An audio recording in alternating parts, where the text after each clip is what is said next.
सो हर हर महादेव है सभी को। स्वागत है आपका आज के इस नए वीडियो के अंदर। और आज के इस नए वीडियो के अंदर हम डिस्कस करने वाले हैं एक और इम्पोर्टेंट क्वेश्चन जो कि सैम्पल पेपर से हैं और ग्राफ वाला क्वेश्चन है जो कि एग्जाम में आने के चांसेस बहुत ज़्यादा होते हैं। और बच्चे इसी टाइप के जो क्वेश्चन होते हैं, जो छोटे छोटे क्वेश्चन होते हैं, जो 1 मार्क्स जो आपके श्योरिटी वाले जो मार्क्स होते हैं, उन्हीं को जो है वो लेस करके आ जाते हैं, गलत करके आ जाते हैं। तो मैं आपको ये बताऊंगा कि आपको जो गलती सभी बच्चे करके आते हैं वो गलती आपको नहीं करनी है। इसको ढंग से समझना है कि इसका ग्राफ में कौन सा आंसर होगा। इसी तरह के और भी क्वेश्चंस मैंने ऑलरेडी डाले हुए चैनल पे, तो जाके आप विजिट कर सकते हो। हमने सिर्फ और सिर्फ इंपॉर्टेंट क्वेश्चन डाले हैं जो एग्जाम में आते हैं, तो वो सभी वीडियोस आप जाके देख सकते हो।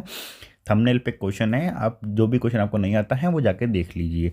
सो क्वेश्चन ये है कि which of the following could be the graph of the polynomial x-1 का whole square and multiply x+2। ठीक है, ये पोलिनोमियल अपने को दी हुई है और इस पोलिनोमियल के सॉल्यूशन के अकॉर्डिंग अपने को ये बताना है कि इस पोलिनोमियल का ग्राफ कौन सा है। ग्राफ ए है, ग्राफ बी है, ग्राफ सी है या ग्राफ डी है। इन चारों ग्राफ में से कौन सा ग्राफ है वो बताना है। तो अपने को ग्राफ बताने से पहले जो इक्वेशन दी गई है उस इक्वेशन का निकालना पड़ेगा सॉल्यूशन।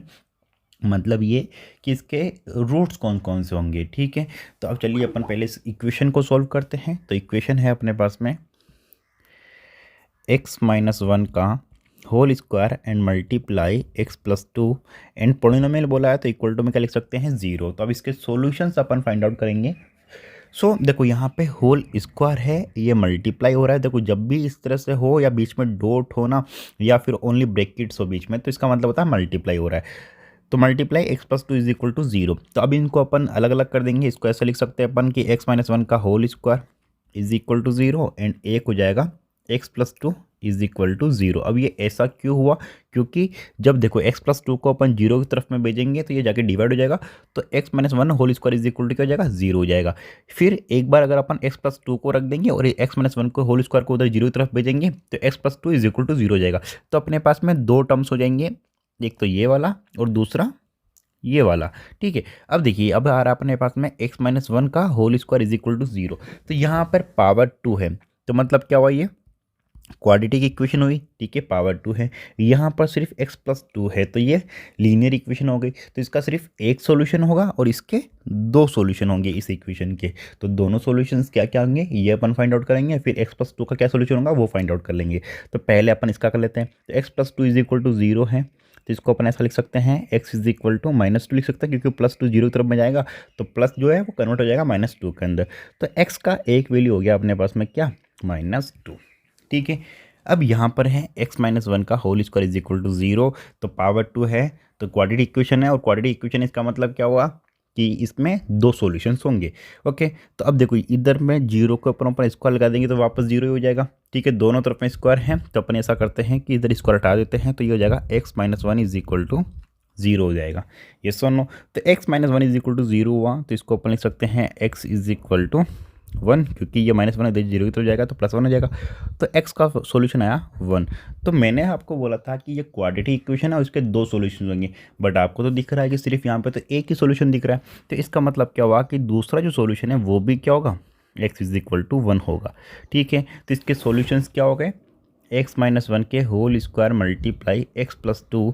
इस इक्वेशन के सॉल्यूशन हो गए x is equal to 1 and x is equal to 1 and x is equal to -2। तो ये तीन सॉल्यूशंस हो गए। अब इन तीनों सॉल्यूशंस के अकॉर्डिंग अपने को ये देखना है कि ये जो सॉल्यूशंस है वो कौन से ग्राफ में आ रहे हैं। ठीक है, तो अपन चलते हैं ग्राफ पर। तो ग्राफ अपन देखते हैं, सबसे पहले ग्राफ देखते हैं, ग्राफ नंबर ए। ठीक है, तो ग्राफ नंबर ए पे तो ये x एक्सिस को यहाँ पे टच कर रहा है, मतलब इसके अंदर एक वैल्यू जो है वो है x इज इक्वल टू -2। फिर ये यहाँ पर x एक्सिस को टच कर रहा है 1 पे, तो ये हो गया x इज इक्वल टू 1। तो ये टच करके आगे निकल जा रहा है, मतलब यहाँ पे क्वाड्रेटिक सॉल्यूशन नहीं है, यहाँ पे लीनियर सॉल्यूशन है। ठीक है, मतलब ये सिर्फ जो है ना ये क्वाड्रेटिक इक्वेशन है, बट ये जो अपने पास को अपने को इक्वेशन दे रखी है x-1 का होल स्क्वायर मल्टीप्लाई x+2, तो जब इसको अपन सोल्व करेंगे ना, एक्सपेंड करेंगे ना, तो यहाँ पर ये जो इक्वेशन है वो क्यूबिक इक्वेशन बनेगी। ठीक है, अब क्यूबिक इक्वेशन बनेगी तो यहाँ पर ग्राफ भी जो है वो क्यूबिक होना चाहिए। तो यहाँ पे सिर्फ ये इस तरह से हो रहा है, कर्व बन रहा है, तो ये जो है ना ये क्या है, ये क्वाड्रेटिक इक्वेशन का ग्राफ है। अपने को चाहिए किसका, क्यूबिक इक्वेशन का। तो ये वाला जो ग्राफ है ये क्वाड्रेटिक का है, तो ये वाला तो अपन पहले ही हटा देंगे। ठीक है, अब देखो ये यहाँ से पहले कर्व बन रहा है, फिर एक और कर्व बन रहा है, मतलब ये क्यूबिक का ग्राफ है। ठीक है, ये भी क्यूबिक का है, ये भी क्यूबिक का है। तो इन तीनों ग्राफ में से एक ग्राफ जो है वो सॉल्यूशन हो सकता है। तो चलिए अब अपन देखते हैं बी पार्ट वाला। तो बी पार्ट में देखो यहाँ पर -2 पे आया, तो मतलब यहाँ पे x = -2 एक सॉल्यूशन हो गया। फिर ये यहाँ से घूम के वापस जा रहा है। ठीक है, मतलब यहाँ से घूम के वापस जा रहा है, तो ये ये जो है क्वाड्रेटिक इक्वेशन का सॉल्यूशन होगा यहाँ पर।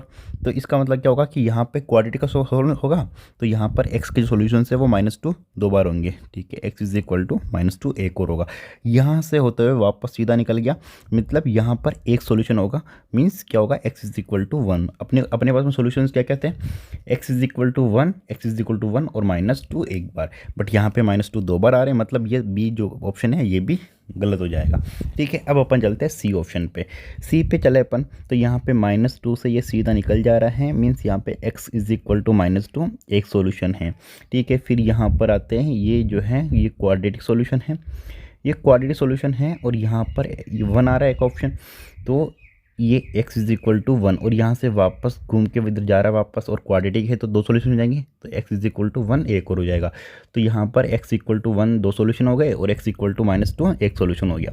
और अपने जो क्वाड्रेटिक ये क्यूबिक इक्वेशन थी, इसके अंदर ऑप्शंस जो है वो यही मैच हो रहे हैं। तो इसका मतलब क्या हुआ कि सी जो पार्ट है वो इसका सही आंसर हो गया। ठीक है, अब एक बार सी को तो देख लिया, सी इसका सही ऑप्शन हो गया, बट डी को और देख लेते एक बार अपन। तो डी में क्या है, यहाँ पर ये कर्व जो है वो -1 पे है, -1 पे कर्व है। इसका मतलब क्या हो कि x के जो सॉल्यूशन है -1 दो बार हो गए, तो x = -1 और -1। ठीक है, फिर यहाँ से 2 से होते हुए आगे निकल जा रहा है, तो एक जो सॉल्यूशन है वो है x = 2। तो ये मैच नहीं कर रहे हैं, तो ये ऑप्शन डी जो है ये भी कैंसिल हो जाएगा। तो ए, बी और डी जो है वो कैंसिल हो जाएंगे, और ऑप्शन सी जो है वो करेक्ट आंसर हो जाएगा। तो बच्चे ज़्यादातर गलती कहाँ करते हैं, बी और सी जो पार्ट है ये लगभग सिमिलर से नज़र आते हैं, और बच्चे क्या करते हैं कि कंफ्यूज होकर बी पार्ट को कर देते हैं। कई बार कन्फ्यूजन में वो सी को कर देते हैं, मतलब वो श्योर नहीं होते कि बी पार्ट होगा कि सी पार्ट होगा। ठीक है, तो जो चीज़ मैंने आपको बताई, मतलब जहाँ से कर्व वापस घूम रहा है और अगर वो ग्राफ पर है तो वहाँ पे दो सॉल्यूशन होंगे, और अगर वो ग्राफ है जहाँ से एक्स एक्सिस को सिर्फ टच करके आगे निकल जा रहा है, तो वहाँ पे सिर्फ एक सॉल्यूशन होगा। ठीक है, जैसे मान लो ये एक्स एक्सिस है, ये वाई एक्सिस है। अगर ये कर्व इस तरह से टच होकर यहाँ से निकल गया, ग्राफ इस पे एक्सिस को टच हो गया, तो इसका मतलब यहाँ पे दो सॉल्यूशन है। और अगर ये एक्स एक्सिस है और वो कुछ इस तरह से यहाँ से निकल रहा है, मतलब ये कर्व यहाँ पर आ रहा है, यहाँ से वापस घूम रहा है, तो इसका मतलब एक सॉल्यूशन यहाँ पर होगा और एक सॉल्यूशन यहाँ पर होगा। ठीक है, तो ये चीज़ का आपको ध्यान रखना है, ये गलती जो मैंने आपको बताई ये नहीं करनी है आपको। सो उम्मीद करता हूँ आपको ये वीडियो अच्छी लगी होगी। अगर अच्छी लगी है तो प्लीज़ अपने दोस्तों में शेयर करें एंड वीडियो को लाइक करें, एंड प्लीज़ चैनल को सब्सक्राइब करें। बाकी मिलते हैं नेक्स्ट वीडियो में, तब तक के लिए bye bye, take care, thank you so much, Har Har Mahadev.